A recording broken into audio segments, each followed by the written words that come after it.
Hey, it's Utsav. Believe me when I say that I didn't set out to make this video. No, oh no.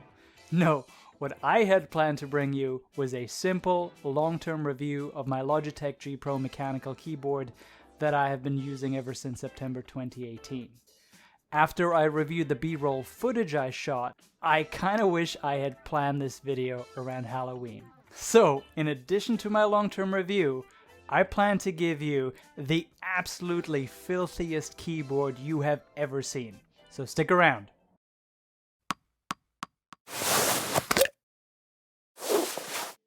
I bought the Logitech G Pro back in 2018 for about $109, although I think these days you can score one for about $100.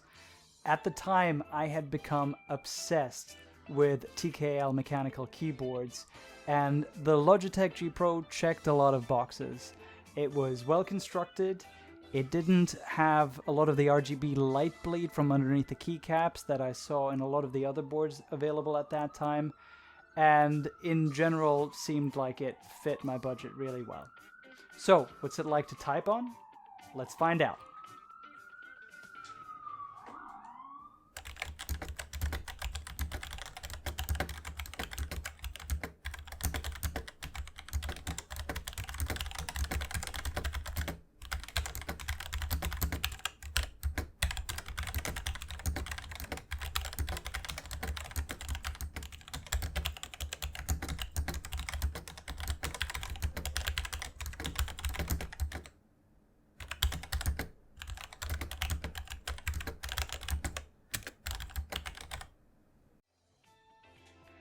Okay, so that's my baseline. I have no idea if that's good or bad, but subjectively I'll say that typing on an Apple keyboard feels a lot faster and a lot more accurate. That said, typing on a mechanical keyboard like this one just feels better overall, and it is that feeling that brought me back to the world of mechanical keyboards back in 2018. The keyboard sports a TKL layout and weighs in at 984 grams or about 2.17 pounds. Although the case is plastic, it's pretty solid with not a lot of flex. The edges are glossy, and though I'm not sure if you'll be able to see it in the footage, it attracts scratches and smudges pretty easily. The only branding is the Pro lettering on the right edge of the case.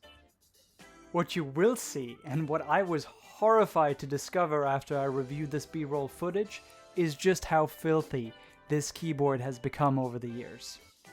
It's honestly not something that I noticed, what with the upward firing RGB lights on the board itself and what is usually a fairly dimly lit home office environment for me. 4K footage like this is better than my eyesight, and something needs to be done about this filth pronto. Since I'm here anyway, I may as well tell you about the rest of this board. Connectivity is wired only, via a micro USB plug that's framed in a custom 3-pronged plastic connector and attached to a really nice braided cable. The keyboard is designed with portability in mind, and these design elements are all meant to support frequent connects and disconnects, plus some degree of ruggedness during transport.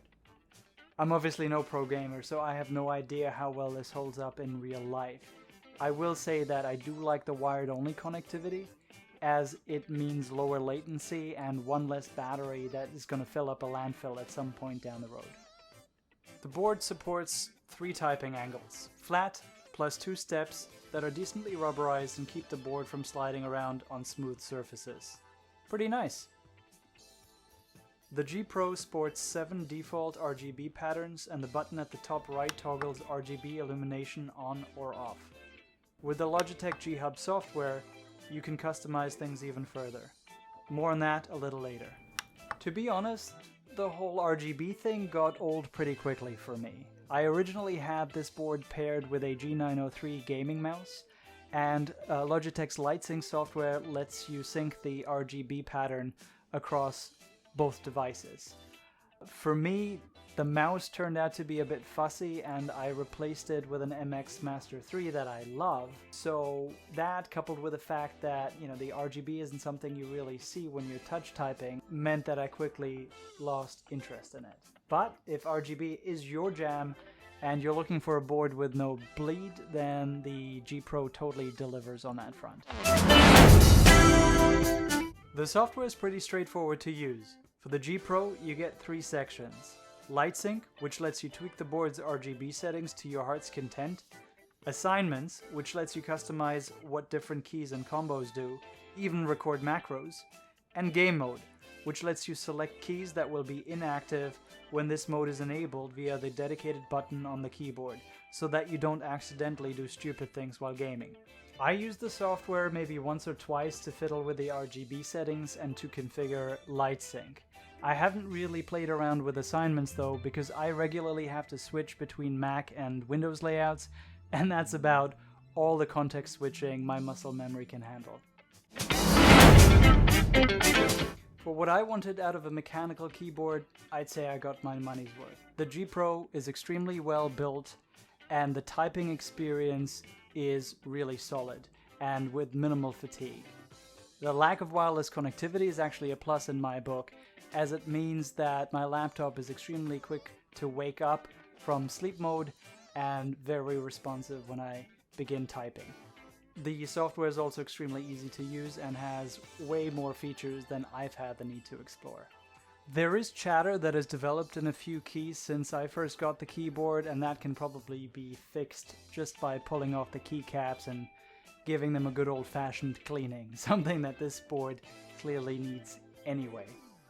I also wish that the switches were hot swappable, and I think that is something that is possible in the newer version of the board, although I think you're still restricted to the switches that you can get from Logitech.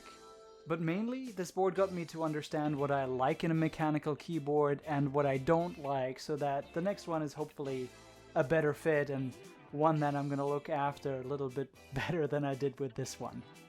If you enjoyed this video, then do me a solid and hit that like button. If you want to see more content from me, then smash that subscribe button and turn on notifications so you'll always know when I post my next video.